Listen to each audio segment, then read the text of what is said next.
The palace walls of Alexandria glowed pale in the soft dawn. A thin mist curled over the harbor, and beyond it, the sea murmured like an ancient god whispering to the shore.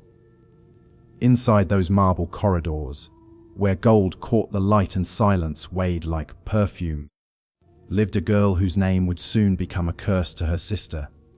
Arsinoe, the youngest daughter of the Ptolemaic dynasty, the bloodline of Egypt's last pharaohs. She was not meant to rule, not meant to fight, and certainly not meant to challenge the most famous woman in history, Cleopatra. But life in the royal house of the Ptolemies was never shaped by destiny.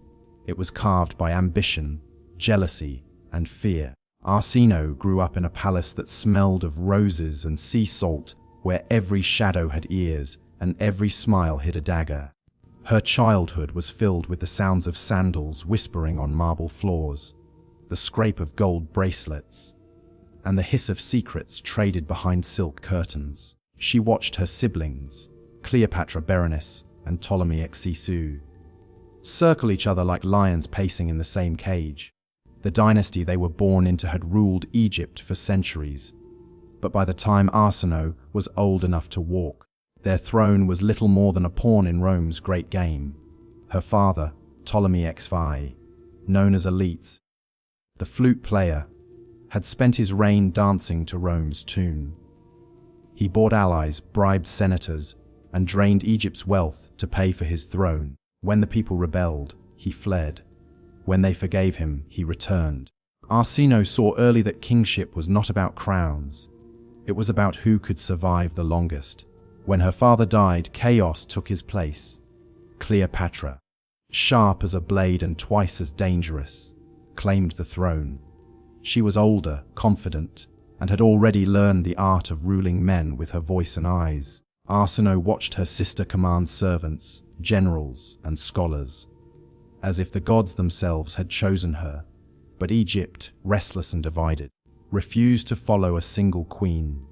The court demanded balance, and so Cleopatra was forced to share power with her younger brother, Ptolemy Xisou, a boy still ruled by tutors and advisors, and in that fragile balance, Arsinoe found her opening. She was quiet, clever, and unassuming, traits that made her nearly invisible, and invisibility, in a palace like Alexandria's, was the safest armor. She listened more than she spoke. She learned who whispered to Rome, who cursed Cleopatra in secret, and who might follow another queen if given the chance. As the civil war between Cleopatra and Ptolemy XI tore Egypt apart, Arsinoe watched her sister retreat from the palace, exiled and betrayed. But Cleopatra did not vanish quietly. She waited, she planned, and then she returned, carried not by her own armies, but by the legions of Rome, led by one man, Julius Caesar. To the world, it was a scandal. To Arsinoe, it was a threat. When Cleopatra was smuggled into Caesar's quarters, wrapped in a rug, the entire court trembled. Overnight, Cleopatra became not just a queen, but Caesar's companion, his ally, his partner, his lover. The balance of power shattered, and those who opposed her began to fall one by one. Arsinoe was no longer invisible. She became a symbol, the last pure Egyptian princess, untainted by Rome's influence. The priests of the old gods saw her as hope, the people as a chance to escape foreign rule, and the army of Ptolemy Xisou saw her as a rallying point. One night, under flickering torches, she fled the palace and joined her brother's camp outside Alexandria. The Nile wind was cold, but the soldiers cheered as she appeared. They called her Pharaoh's daughter, and for the first time, Arsinoe felt the warmth of power. The generals bowed to her, the priests blessed her, and the people whispered that perhaps the gods favored her over Cleopatra. But war does not favor dreamers. When Caesar's legions marched through Alexandria, their discipline crushed the chaos of Egypt's divided armies. Arsinoe, barely a teenager, found herself standing beside her brother's corpse after he drowned in the Nile, his golden armor sinking into the mud. The city burned behind her. Her fate hung between two empires, one ruled by her sister, the other by Rome. Captured by Caesar's troops, Arsinoe was paraded through the streets in chains. It was spring in Rome when she first saw the city that ruled the world. Crowds filled the streets to celebrate Caesar's victory, throwing flowers, shouting his name, and in the middle of it all, Arsinoe, the last surviving rival to Cleopatra, was forced to walk behind him, her hands bound, her gaze lowered.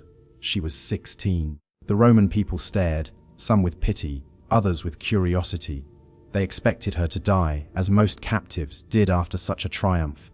But Caesar, perhaps in a moment of mercy, or perhaps to mock Cleopatra's fears, spared her life. He sent her to live in exile at the temple of Artemis in Ephesus, one of the great wonders of the world. There, under marble columns and burning lamps, Arsinoe began the long, quiet years of waiting. The temple was sacred ground. No blood could be spilled there. No army could cross its threshold. It was a cage, but a golden one. Pilgrims came and went, never realizing that among the priestesses walked a former queen, barefoot and silent. She had lost her throne, her country, her name, but she had kept her life for now. Meanwhile, Cleopatra's star rose higher than ever. She returned to Egypt beside Caesar, her position secure. She bore him a son, Caesarion, and her palace filled with gold and laughter once more. The world remembered Cleopatra's charm, her wit, her beauty, and forgot the sister who had once tried to dethrone her. But Arsinoe did not forget. She dreamed of the Nile, of the palace, of the day her sister's soldiers dragged her through the sand. She heard rumors, whispers carried by traders and travelers, that Cleopatra still feared her, that her very existence was an insult to the queen's reign. Arsinoe knew that someday that fear would return for her, and it did. Years passed. Caesar fell to daggers on the Ides of March, and Rome descended into chaos. Mark Antony rose from the ashes of Caesar's power, and with him, Cleopatra found her new ally and her new love. Together they dreamed of ruling an empire from Alexandria, not Rome. But Antony's enemies were many, and among them were those who still remembered the young Queen Arsinoe, living quietly in her sanctuary. Her name had become a symbol for those who hated Cleopatra, those who whispered that Egypt should be ruled by Egyptians, not lovers of Rome. Cleopatra's patience snapped. In the year 41 BCE, she sent a message to Antony. It was short, almost casual. She reminded him that her sister still lived, a danger to both their thrones. And Antony, who owed Cleopatra both loyalty and desire, agreed. That spring, a small Roman detachment arrived in Ephesus. They entered the temple under cover of darkness, breaking the sacred law that had protected it for centuries. The high priestess wept, the torches flickered, and the echo of their footsteps filled the marble hall. Arsinoe, now a woman grown, stepped forward to meet them. There are no records of her final words, no witnesses brave enough to repeat them. Some say she did not struggle. Others say she cursed her sister's name until the blade fell. But when the sun rose over the temple the next morning, Arsinoe IV, the last true born daughter of Egypt's royal line, was dead. Cleopatra had won again. Yet even in victory, her shadow grew long. Rome whispered about her cruelty, her ambition, her habit of killing kin. Some said the gods would not forgive the murder of a sister in a holy place. And indeed, just a few years later, Cleopatra herself would die, not by the sword, but by her own hand, as the walls of her kingdom fell around her. In the quiet years that followed, history forgot Arsinoe. Her tomb was lost, her statues buried, her story reduced to a footnote in the legend of Cleopatra. But in Ephesus, long after her death, travelers spoke of a strange monument, a circular tomb with Egyptian carvings, hidden beneath olive trees. Some believed it was hers, and so her memory lingered, fragile but unbroken. Arsinoe's life was not one of glory, but of defiance. She stood against a sister who seemed invincible, against empires too vast to fight. She lived and died in the shadow of Cleopatra's fame, yet in her quiet resistance, she became something else entirely. The echo of another path Egypt might have taken. If you walk today among the ruins of Ephesus, past the worn columns and broken steps, you might still feel her presence. The wind through the stones might whisper her name, faint but proud. Arsinoe, the forgotten queen, the rival in love and power, the sister who dared to challenge history itself. And in that whisper, perhaps her story still breathes, not as the enemy of Cleopatra, but as her mirror. One sister crowned in light, the other lost to shadow, both bound forever by the cruel beauty of a world that only ever remembers one. The sun hung low over Alexandria, heavy and golden, spilling light across the white stones of the palace. The sea shimmered quietly below, as if nothing in the world had changed. But inside those marble halls, the air was different now, quieter, colder, as though a ghost had entered and refused to leave. Arsinoe was gone, Cleopatra had won, and yet victory never felt so empty.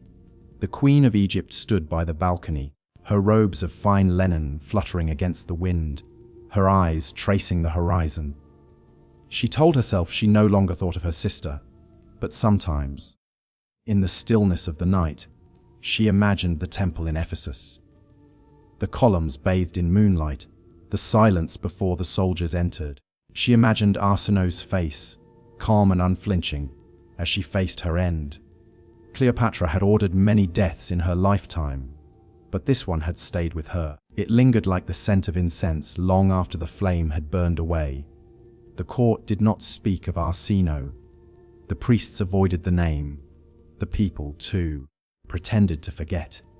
But silence has its own voice, and it spoke softly through the corridors of the palace. Even the servants felt it, that something sacred had been broken. Cleopatra turned away from the sea. Her reflection in the polished bronze was flawless. The painted eyes, the gold, the serpent crown. But beneath it, she felt a weight that no jewel could disguise. She had secured her throne. Rome trembled at her beauty. Yet power, she had learned, was like sand. The more tightly one held it, the faster it slipped away. Julius Caesar was gone now, struck down by men he had once called friends. When the news reached Alexandria, Cleopatra had not wept. She had stood still, staring into the distance, understanding immediately that her world had shifted again. Her son, Caesarion, was no longer the heir of a living god, but the orphan of a fallen one. The Roman world turned upon itself, generals dividing legions, friends turning into enemies, and from that chaos rose another man, Mark Antony. When he first arrived in Tarsus, Cleopatra chose her entrance carefully. She did not come to him as a queen begging favor, but as the goddess Isis reborn. She sailed up the river Cydnus on a gilded barge, sails of purple silk billowing in the wind.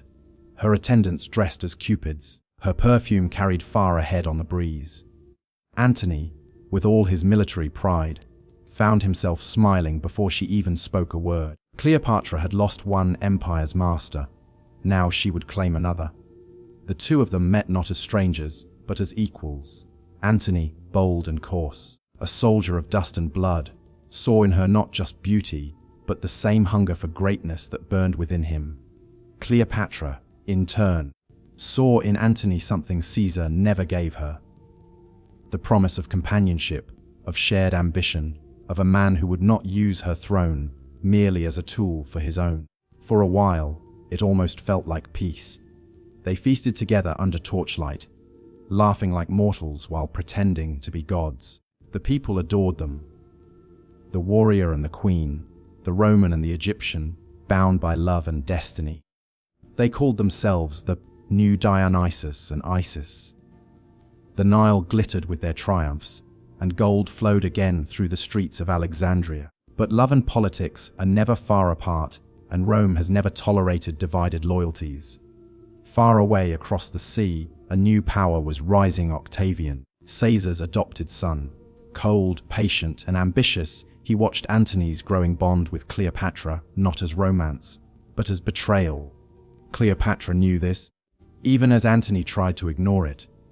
She watched him struggle to hold both worlds, the loyalty to Rome and the promise of Egypt, and she saw, with the calm clarity of experience, that neither would forgive him for loving her. The years rolled by like slow, moving clouds. Cleopatra bore Antony twins, a boy and a girl, and for a time, she believed she had secured her legacy. Egypt was safe, Rome was divided, and her blood now mingled with that of her conquerors. But even then, the wind began to shift. Whispers drifted across the Mediterranean. Rome's senators spoke of Antony's weakness, of the Egyptian witch who controlled him. Octavian spread tales of orgies and extravagance, of a queen who made a Roman kneel. Cleopatra became not a ruler, but a symbol, the foreign temptress, the destroyer of men. She had lived her entire life in the glare of history, and now that same light turned cruel.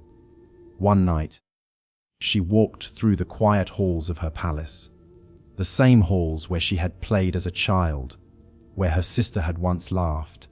The torches flickered softly, and she found herself standing before an old mural of the Ptolemaic family, painted before the wars, before the betrayals. Her eyes traced each face. Her father, smiling faintly, her brother young and proud, Arsinoe, barely more than a child, with that same defiant gaze.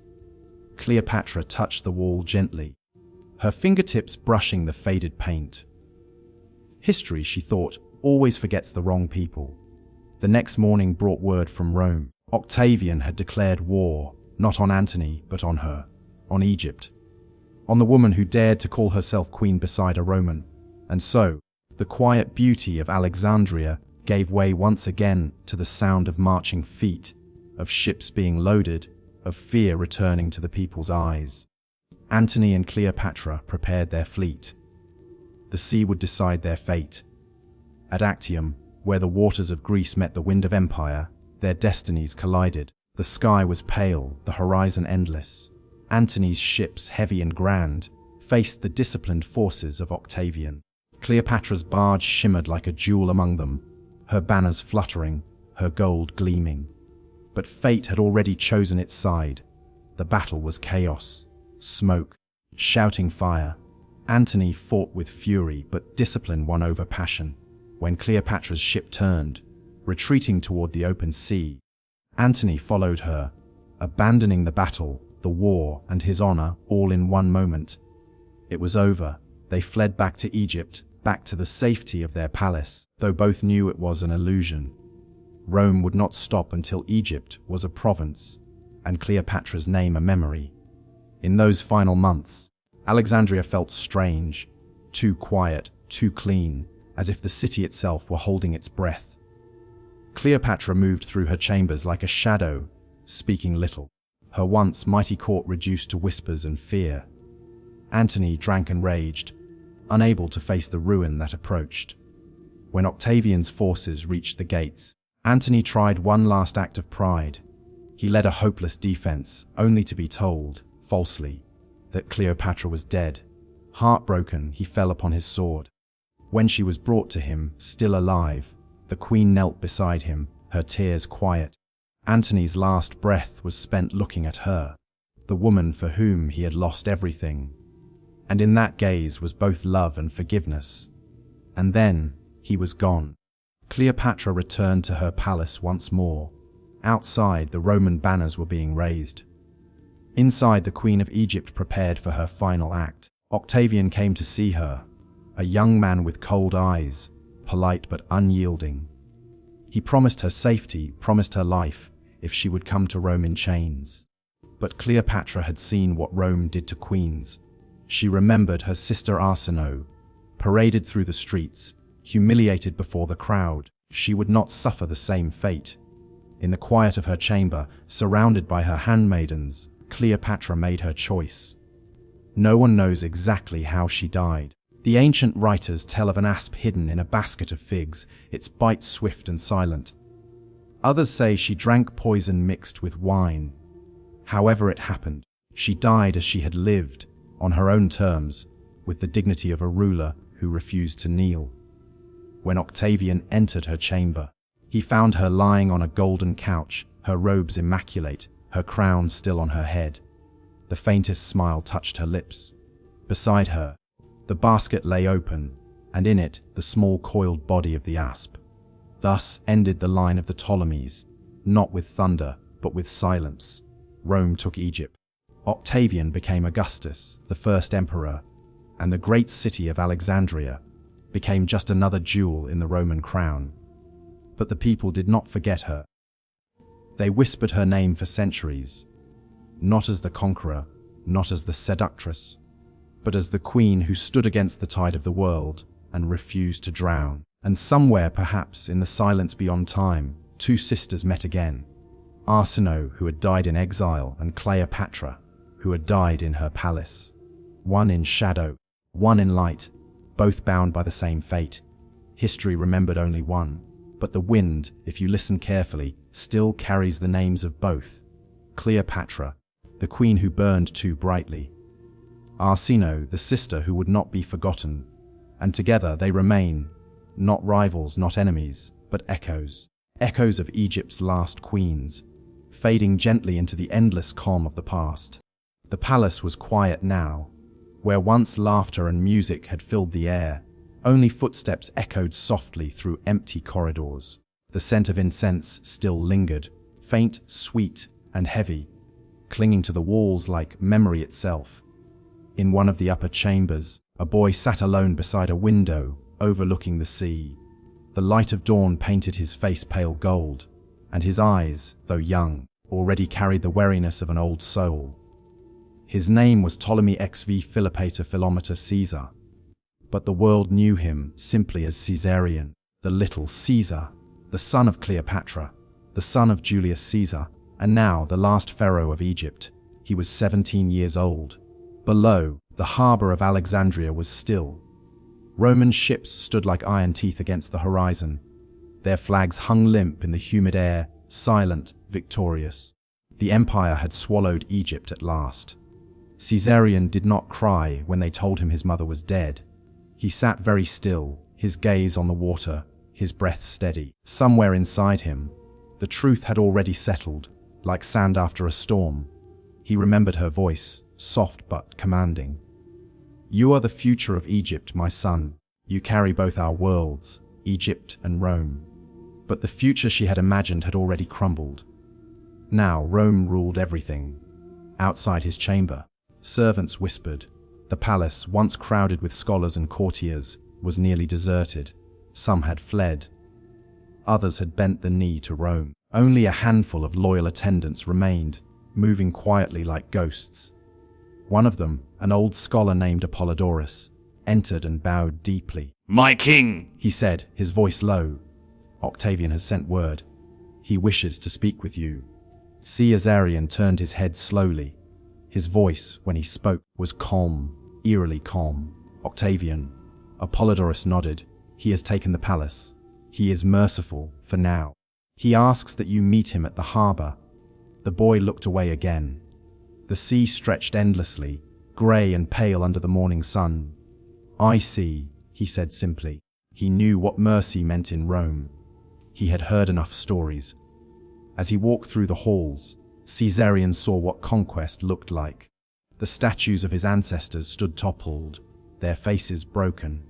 Scrolls from the library lay scattered across the marble floors. Soldiers stood guard in every doorway, silent, armored, foreign. When he passed the great hall, he saw Cleopatra's throne, empty now, the gold still gleaming. For a moment, he stopped and touched the armrest. His fingers brushed over the carved serpents, smooth and cold. He imagined his mother sitting there, her eyes bright, her voice clear, her laughter echoing. And then he imagined the silence that followed her death. A Roman officer approached. "His Excellency Octavian awaits." Caesarion nodded and followed. The harbor was filled with the smell of salt and oil. Roman banners flapped lazily in the hot wind. Soldiers stood in formation, their armor shining. And at the center of it all, standing on the deck of a ship, was Octavian. He was younger than Caesarion had expected. Not a grizzled conqueror, but a man not much older than 30. His face was composed, unreadable. When Caesarion approached, Octavian stepped down from the ship and regarded him for a long moment. "So," he said finally, "you are the son of Julius Caesar." The boy met his gaze. So they say, a flicker of amusement, or pity, touched Octavian's lips. You have your mother's eyes. And your ambition, Caesarion replied quietly. The Roman's expression did not change. He gestured toward the city. Egypt is at peace now. You need not fear. But Caesarion did not answer. He stood silently, the wind tugging at his white linen cloak. Behind him, the palace shimmered in the heat, fragile and far away, like a dream fading at dawn. Octavian studied him for a while, then said softly, "You are young. You have your life ahead of you. I could send you to Rome. You would be treated well there, like my mother." Caesarion asked. Octavian's gaze hardened. "Your mother chose her fate, and mine." The Roman looked away for a moment, as though considering mercy. Then he said, almost gently, "A world cannot have two Caesars." There was nothing more to say. That night, Caesarion fled the palace. With him went Apollodorus and 2 loyal guards. They took a small boat down the Nile, moving silently through the reeds. The river was calm, reflecting the stars above, endless, ancient, indifferent. For days they sailed, passing villages that stared in silence, temples abandoned, and statues half buried in sand. Egypt itself seemed to mourn, not loudly, but deeply, as if the land understood it had lost something sacred. At night, Caesarion would sit on the deck, staring at the sky. His thoughts drifted between memories and fears. He thought of his mother's voice, of her perfume, of her lessons in Greek and Egyptian, of the way she had once told him that kings were born to be alone. He began to understand what she meant. Apollodorus tried to comfort him. "Perhaps Octavian will let you live if you reach Nubia. There are still those who remember the old gods." Caesarion smiled faintly. "The old gods have been silent for a long time." Still, they continued south, following the river deeper into the desert, toward lands where Rome's reach was weak. But Rome's reach was never truly far. On the 5th night, as the moon hung low and the wind turned cold, they saw lights on the horizon, torches. By morning, Roman sails appeared behind them. The boat rocked in the current. Apollodorus urged the rowers to speed, but the soldiers were faster. Arrows whistled through the air, striking the wood. The sound of shouts, of oars cutting through water, filled the still morning. Caesarion stood, watching the ships draw near. He did not run. Apollodorus cried out, "My king, go! Hide in the reeds!" But Caesarion shook his head. "No. If this is the end of Egypt's kings, let it end with dignity." When the Romans reached them, he did not struggle. They took him back toward Alexandria, bound but silent. Octavian did not come to meet him this time. The order was simple, efficient, Roman. And so, on a quiet day beneath a blinding sun, the last pharaoh of Egypt was executed. No witnesses recorded his final words. No monument was raised for him. His body vanished into the sands of history, as countless others had before. Years later, travelers spoke of strange things along the Nile. Of a young man seen walking alone at dusk, his eyes calm, his robes pale. Of a voice in the desert wind whispering a single word, Caesarion. Perhaps it was only legend. Perhaps it was Egypt remembering its last king. But in truth, Caesarion never needed a monument. His story lived on in the silence between empires. The son of 2 worlds, born to rule, destined only to disappear. And in that quiet ending, Egypt itself seemed to bow. The old gods, the old blood, the old dreams, all fading, all swallowed by the relentless march of Rome. Cleopatra's palaces crumbled. The library's scrolls turned to ash. The temples of Isis fell silent. But the Nile flowed on, calm and eternal, as it always had. It did not mourn loudly. It simply carried everything. Glory, sorrow, memory, toward the sea.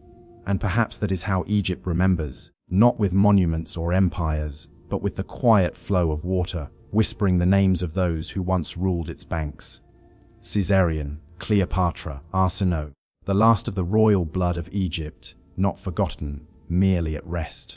When the dust of Egypt's last queen finally settled over the Nile, the air in Alexandria grew strangely still. The once roaring city, where Cleopatra's laughter once echoed through marble halls and the sea breeze carried the scent of lotus and smoke, now stood in uneasy silence. The ships that had burned in the harbor were nothing more than blackened ribs of wood on the waves. Roman eagles fluttered above the palace roofs, casting long shadows on a kingdom that was no longer its own. Somewhere among those banners, a young man watched with quiet triumph. His name was Gaius Octavius, though the world would soon know him by another name, Augustus. He had come to Egypt not merely to conquer, but to end an era. Octavian had been born far from the heat of Alexandria, in a quiet Italian town called Velitrae. He was no soldier by nature, not the kind to charge into battle like Julius Caesar or Antony. His weapon was patience, the slow, measured kind that conquers without needing to draw blood. When Caesar named him heir, the Roman world had laughed. The senators whispered that he was too frail, too bookish, too young to rule. But in Rome, quiet ambition often cuts deeper than the sharpest sword. After Caesar's death, the Republic tore itself apart. Antony and Octavian once stood side by side, and then turned their armies on each other, until the waves of Actium decided who would rule. When Cleopatra and Antony fell, the tide of history rolled entirely in Octavian's favor. Now standing in the ruins of Alexandria, he was 29 years old, young, but with the wary eyes of a man who had already outlasted everyone who stood in his way. The royal palace of the Ptolemies had always been a place of gold and noise. Servants once moved through its corridors like rivers, bearing fruit and wine, perfumes and music. But when Octavian entered it for the first time, it was as silent as a tomb. The queen was dead. Her attendants lay beside her, still loyal in death. The air was heavy with incense and faintly of figs, a strange, peaceful sweetness masking the tragedy beneath. Octavian did not flinch. He had expected it, perhaps even admired it. Cleopatra had chosen her own ending, and by doing so, had denied him the satisfaction of parading her through Rome as a prisoner. He stood before her lifeless form for a long moment, not in mourning, but in contemplation. She had been his last rival in the ancient world. With her gone, there were no more kings, no more pharaohs, no more dreams of Eastern empires to threaten Rome. Egypt was his now. Outside, soldiers tore down the queen's banners. Golden eagles replaced her serpents. Latin replaced Greek. Octavian declared Egypt not a province, but his personal possession, a jewel too valuable to trust to anyone else. The Nile, with its endless fields of grain, would feed Rome. The gold of Nubia, the ivory and spices, would flow into his treasury. But more than wealth, Egypt gave him legitimacy. Where Antony and Cleopatra had claimed divine blood, Octavian would claim divine favor. He had not just defeated them, he had restored the natural order of the world. In that belief, he would build something entirely new. When he returned to Rome, he returned not as a general, but as a savior. The Senate, weary of years of civil war, welcomed him like dawn after a storm. He pretended to restore the Republic, giving the senators their titles and their ceremonies, but every real decision flowed through him. His mastery was not in conquering armies, but in conquering appearances. When they offered him the title Augustus, the revered one, he accepted with humble grace, knowing that name would one day be spoken beside the gods. Rome had traded its freedom for peace, and Augustus, with his calm, measured smile, made that peace look eternal. Years passed, and the emperor grew older. His wars ended. His monuments rose. The chaos of the Republic faded into marble calm. Yet sometimes, when the evening sun dipped low over the Tiber, Augustus would walk alone through his gardens and remember Alexandria. He had seen Cleopatra's palace burn. He had taken her treasures and her lands, yet somewhere in the flicker of gold upon the river, he thought of the woman who chose death rather than submission. History would call him wise. Rome would call him father. but in the secret stillness of his mind, he might have wondered what kind of world had been lost that day on the Nile. A world of dreamers and god-kings, of silver boats and starlit crowns. He never spoke of it. He did not need to. His empire was proof enough that he had won. Under Augustus, Rome was reborn. The city that had once been built of brick now glittered with white marble temples. Statues of the emperor filled the forums. Poets wrote verses comparing him to Apollo, the god of light. Peace, the Pax Romana, stretched across the Mediterranean like a calm sea. The legions stood guard, the provinces sent tribute, and for 100 years the world believed the Golden Age had returned. But peace always has its cost. The Republic was gone. Its ideals lay as silent as Cleopatra's tomb beneath the sand. Freedom had been replaced with order, debate with ceremony. Rome's heart beat steadily, but quietly, as if afraid to disturb the emperor's sleep. Egypt itself remained beautiful. The temples of Isis still shimmered beneath the sun, and the priests still whispered their prayers in ancient tongues. But the pharaohs were gone. No more crowns of cobras. No more processions of gold through Alexandria's streets. The people now paid taxes to a distant man in Rome, a man who had never felt the desert wind on his skin. The old gods were fading, their statues cracked, their sanctuaries emptying slowly into time. And yet, in secret, some Egyptians still left offerings at the foot of Cleopatra's tomb. They spoke her name softly, as if it were a forbidden spell. In her, they saw not a queen, but the last flame of Egypt's soul. Even Augustus could not extinguish that. When Augustus grew old, his hair turned the color of ash and his voice softened to a whisper. He spent his final days by the sea, surrounded by marble and memory. He often said he had found Rome made of brick and left it made of marble. Yet beneath that triumph, there was always a hint of weariness, the exhaustion of a man who had carried the world too long. In the quiet hours before dawn, he sometimes asked to hear the sound of the river, any river, and those who attended him said his eyes would drift toward the horizon, as if searching for something far beyond the empire's edge. Perhaps he was listening for the Nile.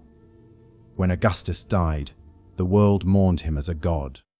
Rome lit its torches and built his temples. His ashes were laid in a grand mausoleum by the Tiber. His name would echo through the centuries as the first emperor, the man who turned chaos into empire.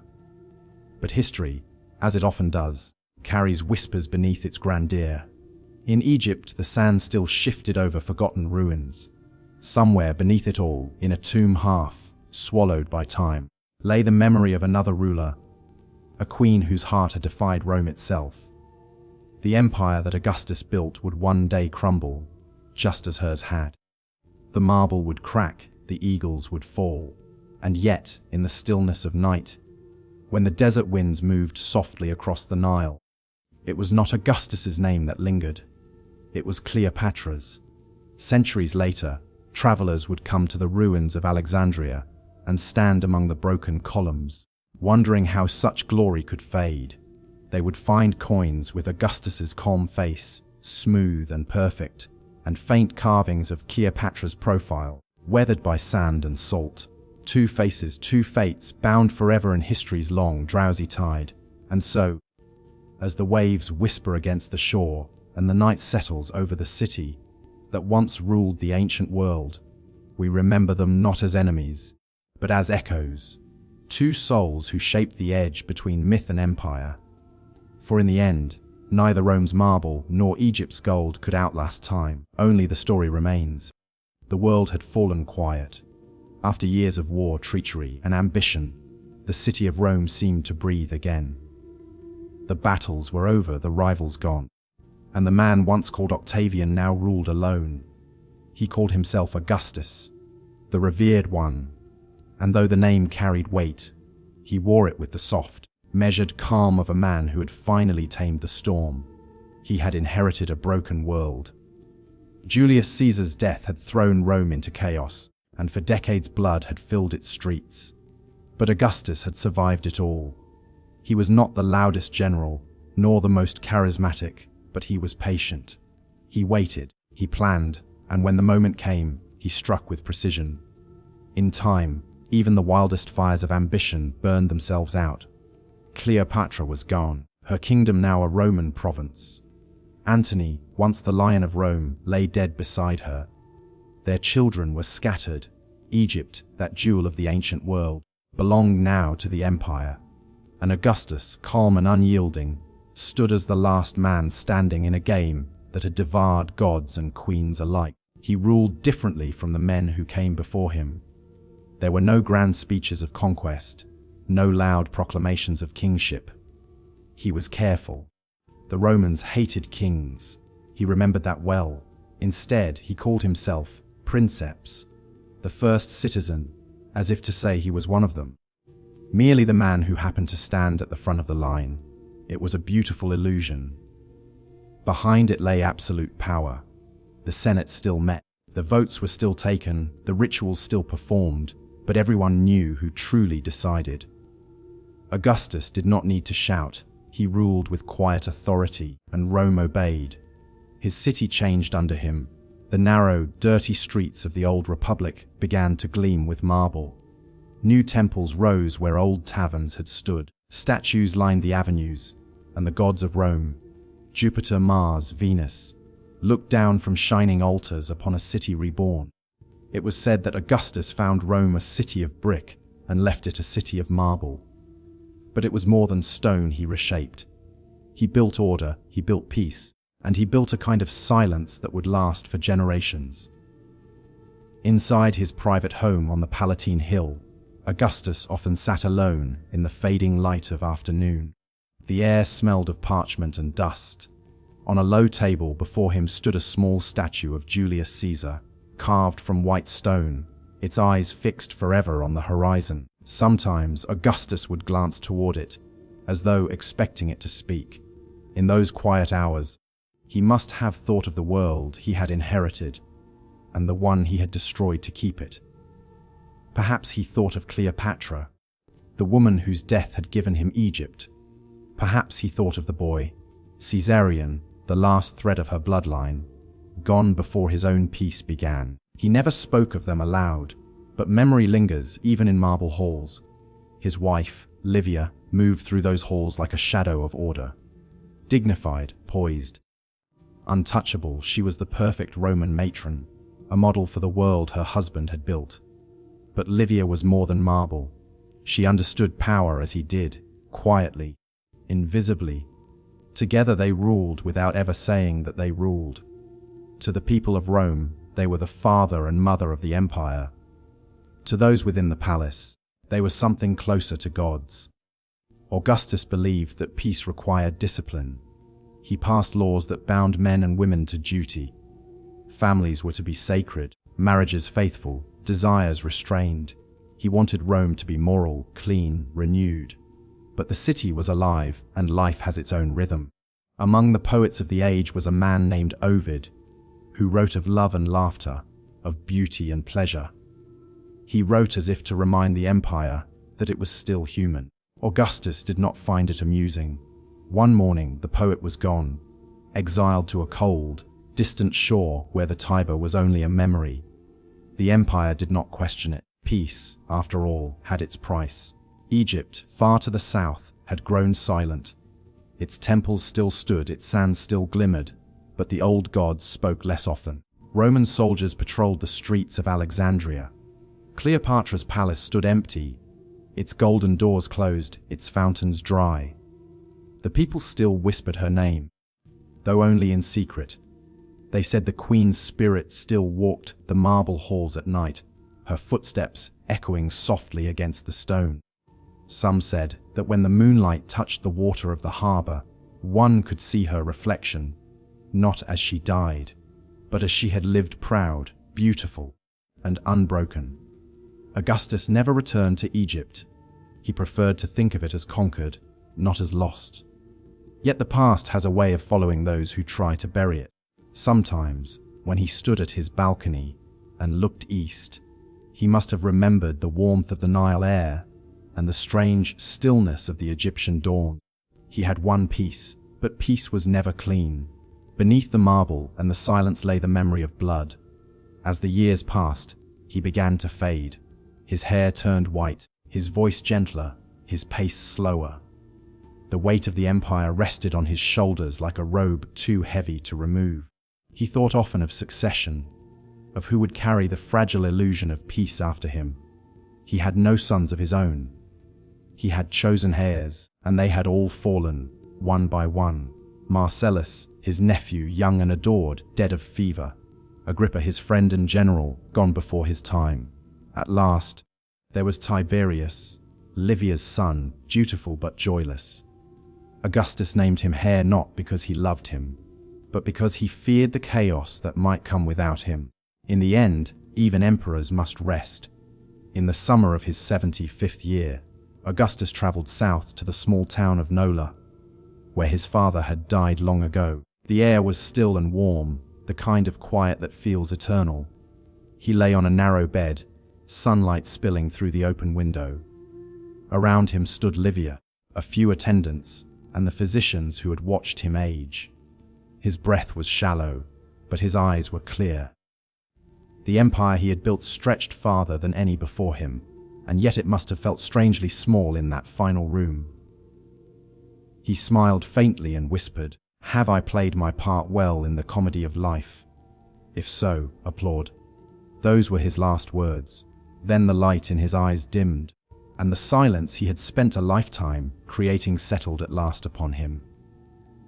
Rome mourned, though in truth it had long since learned to live without feeling. The Senate declared him divine, priests built temples in his honor, and coins bore his face as the god Augustus. Across the world, statues rose in his image, calm, eternal, untouchable. He had built not just a city, but a myth. The empire he left behind stretched across 3 continents. Roads crossed mountains and deserts, carrying traders, soldiers, and stories.